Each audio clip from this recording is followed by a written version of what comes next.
22 साल हैं, सजाए मौत के कैदियों की पत्नी उनसे मिलने आ जाए तो पुलिस वाले बहाने से उन्हें कहाँ लेकर जाते हैं, सुनकर आपकी रूह तड़प जाएगी। मेरे पति की आज अदालत में पेशी थी और मैं सुबह से प्रार्थना कर रही थी कि मेरे पति की बेगुनाही साबित हो जाए। मैंने आधी रात से उठकर प्रार्थना करनी शुरू कर दी थी और मुझे पक्का यकीन था कि आज अदालत मेरे पति को बाइज्जत बरी कर देगी। 7 बजे उठकर मैंने तैयारी शुरू कर दी। मेरे पति के बूढ़े माता पिता बेचारे अलग परेशान थे। हम सब के दिल बहुत तेजी से धड़क रहे थे कि ना जाने क्या फैसला आएगा। मेरे पति पर कत्ल का मुकदमा दर्ज था और मैं जानती थी कि मेरा पति ऐसा कुछ भी नहीं कर सकता, वो बेगुनाह है। मैंने अपने सास ससुर को नाश्ते के लिए पूछा तो उन्होंने मना कर दिया। मेरा भी मन नहीं कर रहा था। थोड़ी देर बाद हम तीनों अदालत के लिए निकल गए। मेरे पति पर उसके एक दोस्त के कत्ल का इल्ज़ाम था और बदकिस्मती से सारे सबूत उनके खिलाफ ही थे। हमने अपनी हैसियत के मुताबिक बहुत अच्छा वकील किया था और मुझे उम्मीद थी कि वो मेरे पति को बाइज्जत बरी करवा देगा। आज अदालत में आखिरी सुनवाई थी। आज फैसला सुना दिया जाता, इसलिए हम सब वक्त पर अदालत आ गए थे। थोड़ी ही देर में मेरे पति को भी लेकर आ गए। उनकी हालत को देखकर मैं खुद को कंट्रोल नहीं कर पाई और रोने लगी। वो बहुत ज़्यादा कमज़ोर हो गए थे। हमारी शादी को अभी 2 साल ही गुजरे थे और पिछले 6 महीनों से वो जेल में ही थे। मेरे माता पिता भी आए थे। मेरे पास आकर माता पिता ने प्यार देने के बहाने मेरे कान में कुछ कहा कि फ़ैसला अगर इसके खिलाफ़ आ गया और अदालत ने इसे कोई सज़ा दी तो इससे डिवोर्स ले लेना। मैंने तड़प कर अपने पापा को देखा कि इतनी बड़ी बात उन्होंने कैसे कर दी, लेकिन फिर उनकी जगह खुद को रख कर सोचा तो वो इतने गलत भी नहीं थे। एक बेटी के बाप थे जिसके पति की ज़िंदगी का अब कोई भरोसा नहीं था। हम सब लोग अपनी अपनी जगह पर बैठ गए। थोड़ी देर में जज साहब आ गए और कार्रवाई शुरू हो गई। मैं कुछ नहीं सुन रही थी कि क्या हो रहा है, क्या सबूत पेश किए जा रहे हैं, कौन सा गवाह क्या बयान दे रहा है और वकील क्या बात कर रहा है। कुछ नहीं सुन रही थी मैं, बस आंखें बंद किए अपने पति के इन सब से बाहर निकलने की प्रार्थना कर रही थी। कुछ देर बाद पूरे तरीके से खामोशी छा गई। मैंने चौंक कर आंखें खोली। जज फैसला सुनाने लगा था। मेरा दिल ज़ोर ज़ोर से धड़क रहा था। जज की आवाज़ आई, तमाम सबूत और गवाहों को मद्देनज़र रखते हुए अदालत इस नतीजे पर पहुंची है कि मुलजिम नितिन ने ही अपने दोस्त आकाश को मारा है। इसलिए अदालत मुजरिम नितिन को 3 महीने बाद सजाए मौत की सज़ा सुनाती है। ये कोई अदालत का फ़ैसला था या फिर मेरे कान बहरे हो गए थे जो मैं सुन नहीं पा रही थी। मेरी सांसें रुक गई थी। मैं एकदम बेजान हो गई। मुझे लगा कि शायद मुझे सुनने में कोई गलती हुई है, लेकिन जब सास ससुर की तबीयत बिगड़ती देखी तब अंदाज़ा हुआ कि जो कुछ मैंने सुना सच सच सुना। मेरे पति की हालत तो ऐसी हो गई थी कि जैसे काटो तो बदन में खून नहीं। मैं रोने लगी। ये क्या हो गया था? सजाए मौत। मेरे पति को पुलिस वाले सामने से लेकर गुजरे तो मैं खुद पर काबू नहीं कर सकी और फूट फूट कर रो पड़ी। सब जानते थे कि कत्ल मेरे पति ने नहीं बल्कि उसके सौतेले बहनोई ने किया है। ऐसी बातें कहाँ छुपती हैं, लेकिन कोई कुछ नहीं कर सकता। हमेशा की तरह ताकतवर का पलड़ा ही भारी रहा था।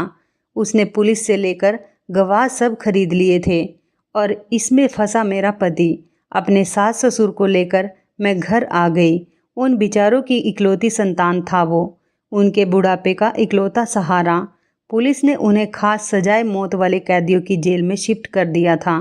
जिस दिन उसे सज़ा हुई उसके दूसरे दिन जब मैं उससे मिलने गई तो जेल में हर कोई मुझे ही घूर कर देख रहा था। मैंने सोचा कैसे पुलिस वाले हैं जो हर आई गई को घूर रहे हैं। जब मैं अपने पति से मिलने गई तो उसे ऐसा देखकर मैं बहुत ज़्यादा दुखी हुई। वो मुझसे कहने लगे कि मेरे बाद मेरे घर वालों का ख्याल रखना। वहाँ बहुत सारे लोग जेल में बंद थे और उस वक्त कई और औरतें भी अपने पति से मिलने आई थी। मेरे बिल्कुल ही साथ एक मेरी ही तरह जवान लड़की थी जो उस वक्त रो रही थी और उसका पति सलाखों के पीछे था और वहीं से उसके आंसू पोंछ रहा था। मेरे पति कहने लगे कि अपना और सबका ख्याल रखना और मेरे मरने के बाद तुम दूसरी शादी कर लेना। मैंने गुस्से से उसे देखा और कहा, मैं तुम्हें कुछ नहीं होने दूंगी। मैं हाई कोर्ट में अपील करूंगी, ज़रूर कुछ न कुछ हो जाएगा। और इस तरह की तसल्लियाँ देकर मैं वापस आ गई क्योंकि मुलाकात का वक्त ख़त्म हो गया था। मैं जेल से बाहर निकली तो वो लड़की भी बाहर खड़ी किसी गाड़ी आने का इंतज़ार कर रही थी। मैंने उससे जाकर बात करी और पूछा कि क्या आपके पति को भी सजाए मौत हुई है। मेरी बात सुनकर वो बहुत ज़्यादा डिस्टर्ब हो गई और कहने लगी, वो मेरा पति नहीं बल्कि उसका कातिल है। मेरे पति को कत्ल करने के जुर्म में उसको सजाए मौत हुई है। वो ये कहकर आगे बढ़ गई और मैं उसे हैरानी से दूर जाता देखती रही। उसकी बात समझने में मुझे बस कुछ ही देर लगी थी और जब उसकी बात मुझे समझ में आ गई तो मैं बहुत ज़्यादा हैरान रह गई। मैं तो समझ रही थी कि वो अपने पति से मिलने आई है और उससे मिलकर रो रही है, लेकिन वो तो अपने पति के कातिल से मिलने आई थी। एकदम से मेरे दिमाग में वो सारी खबरें घूमने लगी जिसमें बताया जाता था कि एक औरत ने अपने आशिक के साथ मिलकर अपने ही पति का कत्ल कर दिया, उसको रास्ते से हटा दिया। मुझे पहले अपने कानों पर यकीन नहीं होता था क्योंकि मैं समझती थी कि शादी बहुत मजबूत रिश्ता है, लेकिन उस लड़की से मिलकर मुझे सारी खबरें सच लगने लगी। मुझे जो पहले उस लड़की से हमदर्दी हो रही थी, अब एकदम से मुझे उससे नफ़रत होने लगी। मैंने सोचा कि कैसी बुरी लड़की है और मैं इसके लिए अफसोस कर रही थी। फिर मैं घर पर आ गई। आकर भी वो लड़की और उसकी बातें मेरे दिमाग में घूमती रही। कैदियों से हफ्ते में सिर्फ एक दिन ही मुलाकात हो सकती थी, इसलिए मैं पूरे हफ्ते अपने पति से मिलने नहीं जा सकती थी। इस पूरे हफ्ते के बाकी के दिन मैंने बहुत ज़्यादा बेचैनी से गुजारे और जब मिलने का दिन आया तो मैं अपने पति से मिलने के लिए चली गई और जब गेट के अंदर जाने लगी उसी दिन वाली लड़की को देखा। वो भी अपने आशिक से मिलने आई थी। मैंने अपने पति से पूछा कि इस लड़की की क्या कहानी है, तो मेरे पति ने बताया कि मुझे ज़्यादा मालूम नहीं, यहाँ पर सिर्फ सजाए मौत वाले कैदी हैं और सजाए मौत उनको ही मिलती है जिन्होंने किसी का कत्ल किया है। बेचारा जवान लड़का है, अब पता नहीं उसने कत्ल किया भी है या नहीं, या उसको फंसाने के लिए मेरी तरह इल्ज़ाम लेकर भेजा गया।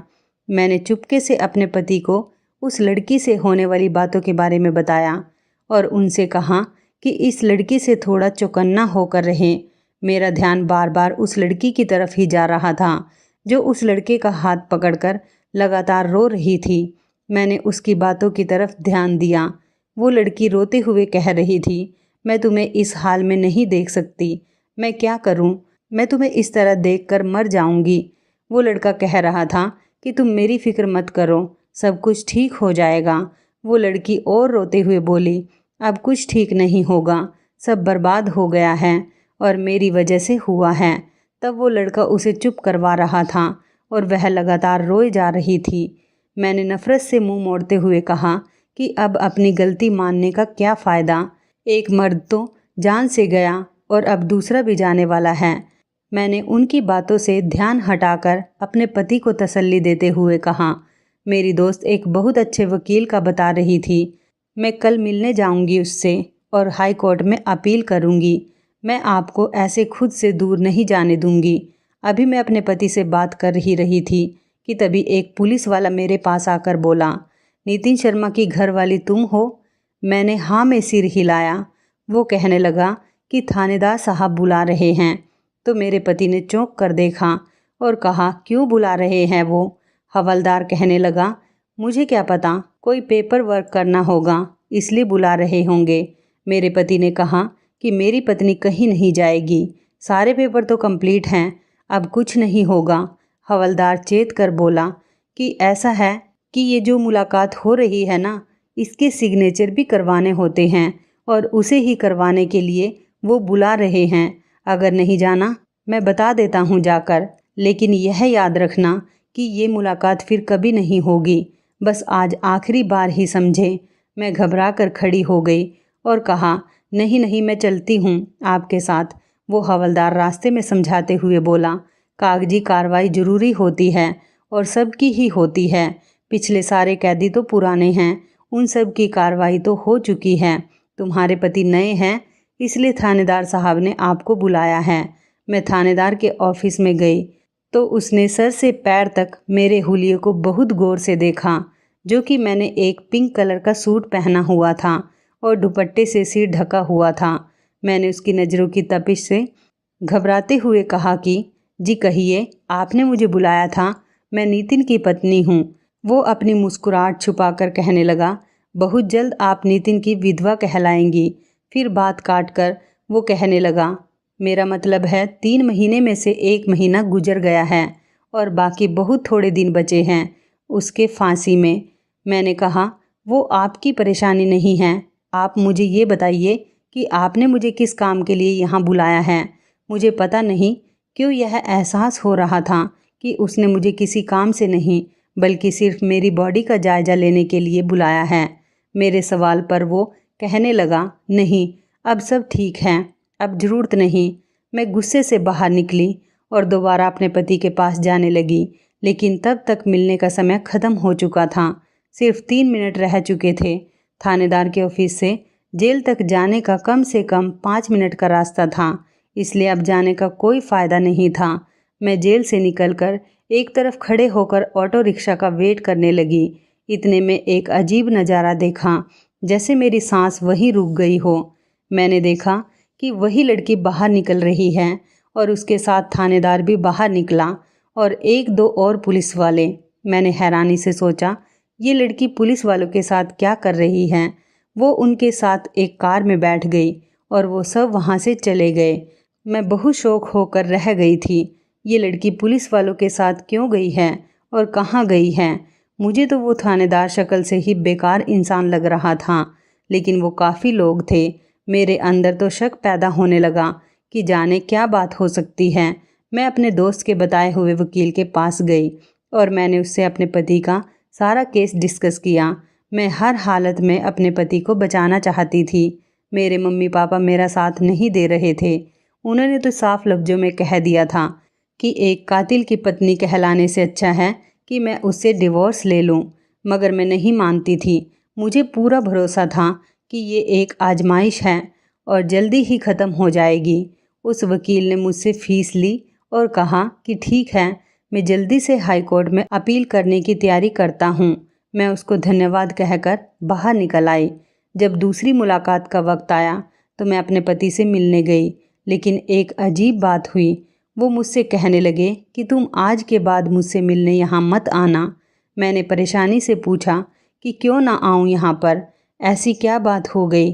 मुझसे कहने लगे कि मैंने सुना है सजाए मौत के कैदियों की पत्नी जो उनसे मिलने आती है उन्हें ये पुलिस वाले कहीं ले जाते हैं। मैंने चौंक कर पूछा कि कहाँ ले जाते हैं। उस पर मुझे कुछ दिन पहले का ख्याल आया, जब वो लड़की पुलिस वालों की कार में बैठकर कहीं चली गई थी। तो मेरे पति कहने लगे कि ये बात तो किसी को भी नहीं पता कि वो कहाँ लेकर जाते हैं, लेकिन यह बात कन्फर्म है कि वो कहीं लेकर चले जाते हैं। इसलिए कह रहा हूँ कि तुम आज के बाद नहीं आना। मैंने अपने पति को तसल्ली दी कि मैं उन औरतों में से नहीं हूँ जो ऐसे पुलिस वालों के साथ चली जाऊँ। ये कहते हुए मैंने एक नज़र अपनी लेफ़्ट साइड में डाली जहाँ वो लड़की खड़ी हुई थी और वो बहुत ज़्यादा खुश लग रही थी। अपने आशिक का हाथ थामकर बार बार यकीन दिला रही थी कि वो बहुत जल्द बाहर होगा। मेरा शक बहुत ऊपर पहुंच गया था कि आखिर वो उस दिन पुलिस वालों के साथ क्या करने और किधर गई थी। मैंने उस लड़की से बात करने का फ़ैसला कर लिया और गेट से बाहर निकलते ही उससे पूछा, उस दिन तुम्हें पुलिस वालों के साथ उस गाड़ी में बैठकर कहीं जाते हुए देखा था। क्या मैं पूछ सकती हूँ कि वो लोग तुम्हें कहाँ लेकर गए थे? वो मेरी तरफ मुड़ी और मेरी आंखों में आंखें डालकर कहने लगी, आप नहीं पूछ सकती क्योंकि आप मुझसे पूछने का हक नहीं रखती हैं। ये जवाब देकर वो आराम से चली गई। मैंने सोचा किस कदर बदतमीज़ लड़की है, किस तरह जवाब देकर गई है। मैंने भी कहा कि ना बताती तो मत बताए, उसकी मर्जी। अगले हफ्ते जब मैं अपने पति से मिलने गई तो ना ही वो लड़की दिखाई दी और ना ही वो आदमी। जिससे वो मिलने के लिए आती थी। मैंने अपने पति से पूछा कि तुम्हारा साथ वाला साथी कहाँ गया, तो उन्होंने मुझसे कहा कि इसे अभी 4 दिन पहले ही यहाँ से ले जाया गया है, शायद सज़ा दिलवाने के लिए। इसलिए मेरे पति का मूड बिल्कुल भी ठीक नहीं था। वो मुझ पर गुस्सा हो रहे थे कि मैं यहाँ उनके मना करने के बावजूद भी क्यों आ गई हूँ। मुझे भी सुनकर दुख हुआ था कि वो बेचारा सजाए मौत पा गया। ना जाने उस लड़की पर क्या बीती होगी। वो लड़की यहाँ बैठकर जिस तरह से बातें करती थी, उससे तो साफ साफ पता लगता था कि वो लड़की उससे कितनी ज़्यादा मोहब्बत करती थी। न जाने उसकी मौत ने उस लड़की पर किस तरह का प्रभाव डाला होगा। सजाए मौत का सुन के ही हर कोई खौफ खाता है, और वो लोग तो और भी ज़्यादा जो पूरा पूरा दिन इनके साथ हैं और इसी डर में हैं कि ना जाने किस वक्त उन्हें सज़ा मिल जाए। कितना मुश्किल होता है इस हाल में रहना। मुझसे ज़्यादा देर वहाँ रुका नहीं गया। मैं घर वापस आ गई। मेरे सास ससुर बेचारे इसी उम्मीद के सहारे जी रहे थे कि उनका बेटा उन्हें वापस मिल जाएगा, वो घर आ जाएगा। उम्मीद तो मुझे भी यही थी, मगर फिर भी अंदर से दिल धड़कता रहता था कि कुछ हो ना जाए। मैं फिर अपने पति के मना करने के बावजूद गई। जब तक मैं एक बार जाकर उससे मिलती नहीं थी, मुझे चैन नहीं आता था। मेरे सोच के मुताबिक ही वो बहुत गुस्सा हुए थे कि तुम यहाँ मत आया करो, तुम क्यों मेरी बात को सीरियस नहीं ले रही हो। मुझे यहाँ कई लोगों ने बताया है कि ये पुलिस वाले उनकी पत्नियों को जाने कहाँ लेकर जाते हैं। मैं नहीं चाहता कि तुम्हारे साथ कुछ बुरा हो। मेरा मानना था कि जब तक मैं ठीक हूँ, कोई दूसरा कैसे मेरे साथ अपनी मनमानी कर सकता है। मैं घर वापस आ गई। रात को किसी काम से पेंसिल की ज़रूरत पड़ी तो मैंने अपने बैग की तलाशी ली, तो एक छोटा सा कागज़ का टुकड़ा पड़ा हुआ था। मैंने बाहर निकाल लिया और उसमें जो लिखा था वो पढ़कर मैं बहुत ज़्यादा हैरान रह गई। यह कागज़ का टुकड़ा पता नहीं किसने रख दिया था। मैंने तो बैग हर वक्त अपने साथ ही रखा था। ज़रूर जब हमारे बैगों की तलाशी ली जाती होगी तभी किसी ने रख दिया होगा ये कागज़ का टुकड़ा। इस पर फ़ोन नंबर लिखा हुआ था। एक बार मेरा दिल किया कि मैं उस नंबर पर कॉल करूं, लेकिन मैं सोचते हुए रुक गई। अगले दिन मुझे वकील के पास जाना था। वकील के पास से मैं वापस आ रही थी, तभी अचानक रास्ते में मुझे वही लड़की नज़र आई। वो एक लड़के के साथ किसी कैफ़े में जा रही थी।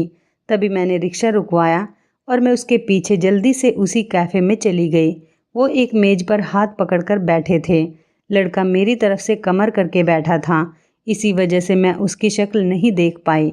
मुझे उस लड़की पर गुस्सा आने लगा कि दो मर्दों की ज़िंदगी बर्बाद करके उसे सुकून नहीं मिला था जो वो यहाँ अब तीसरे मर्द के साथ बैठी हुई थी। मैं काफ़ी देर बैठी उन दोनों को देख रही थी। फिर मेरा सब्र का बांध टूट गया और मैं उस लड़की के ठीक सामने चली गई ताकि उसको शर्मिंदगी हो। और तभी मेरी नज़र उस लड़के पर पड़ी तो मैं हैरान रह गई। मुझे ऐसा लगा जैसे मैं कोई ख्वाब देख रही हूँ, क्योंकि सामने मौजूद लड़का तो वही था जो जेल में बंद था।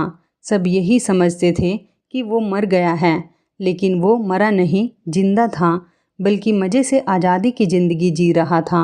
मुझे देखकर दोनों घबरा गए थे। फिर वो लड़की उस लड़के से कहने लगी कि तुम घर जाओ, मैं कुछ देर में घर आ जाऊंगी। वो लड़का चला गया तो मैं उसकी छोड़ी हुई कुर्सी पर बैठ गई और पूछा कि ये सब क्या है। तुम बहुत अजीब हरकत करती हो और अब तुम इस लड़के के साथ हो। ये लड़का सबकी नज़र में मर चुका है और तुम इसके साथ ही, ये सब क्या है। वो लड़की कहने लगी, मैं तुम्हें सब कुछ बताती हूँ। मेरा नाम ज्योति है। हम रामपुर के रहने वाले हैं। मेरे माता पिता के बस हम 3 ही बच्चे थे। मैं सबसे बड़ी थी और मुझसे छोटी एक बहन और एक भाई।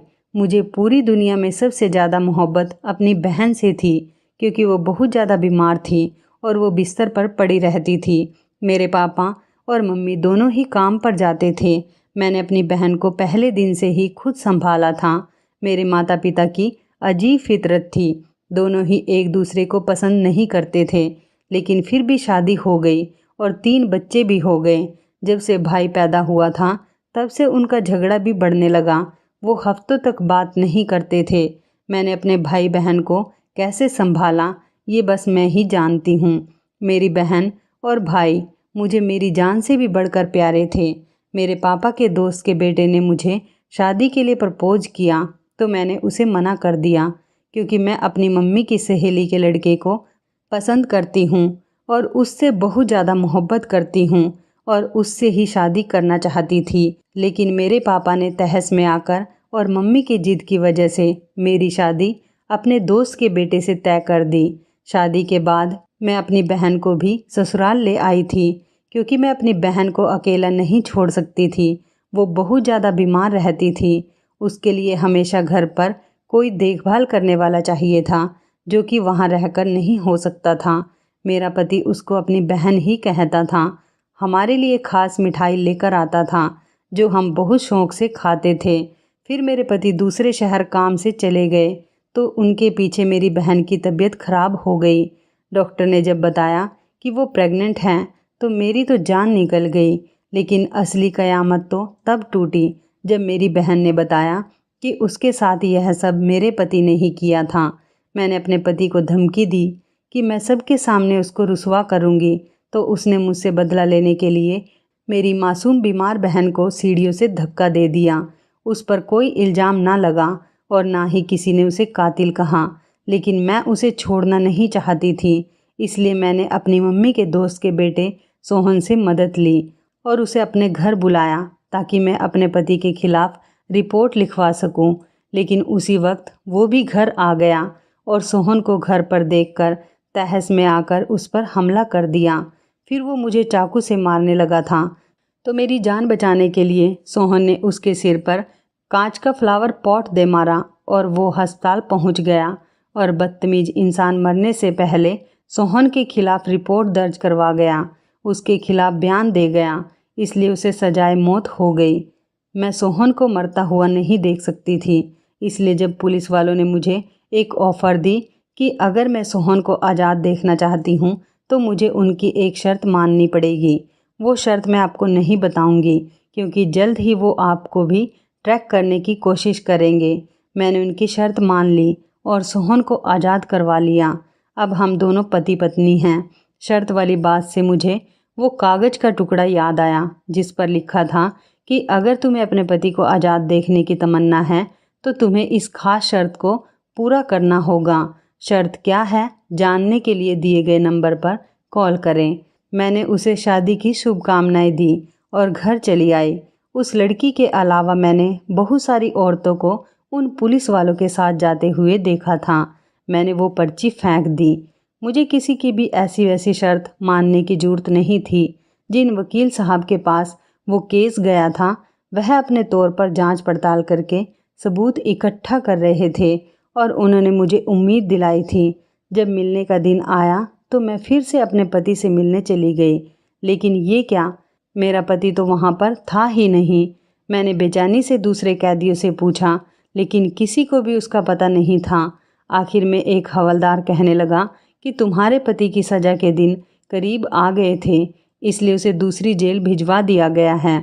मैं सुनकर परेशान हो गई कि कहाँ भेजा गया है। मैंने उससे कहा कि मुझे एड्रेस बताओ, तो वो कहने लगा कि अभी बड़े साहब ज़रूरी काम से उधर ही जा रहे हैं, तुम उनसे बात कर लो, क्या पता तुम्हें भी साथ ले जाएं। मैं फ़ौरन ऑफिसर के कमरे में गई और उनसे कहा कि मैं अपने पति से मिलना चाहती हूँ, मुझे भी अपने साथ दूसरी जेल में ले जाइए, क्योंकि मुझे एड्रेस नहीं पता। तो वो कहने लगा कि मैं बस निकलने ही वाला हूँ, जाना है तो जल्दी आ जाओ। उसके अलावा 2-3 पुलिस वाले और थे जो पीछे बैठ गए थे। मुझे थोड़ा सा डर भी लग रहा था, लेकिन फिर सोचा कि बाकी के लोग भी तो हैं गाड़ी में। गाड़ी काफ़ी देर चलती रही और मैं भगवान से प्रार्थना करने लगी।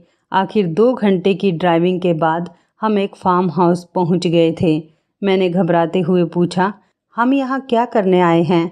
वह थानेदार हंसते हुए बोला, हम तो यहाँ मस्ती करने आए हैं, अब तुम भी साथ हो तो मज़ा दुगना हो जाएगा।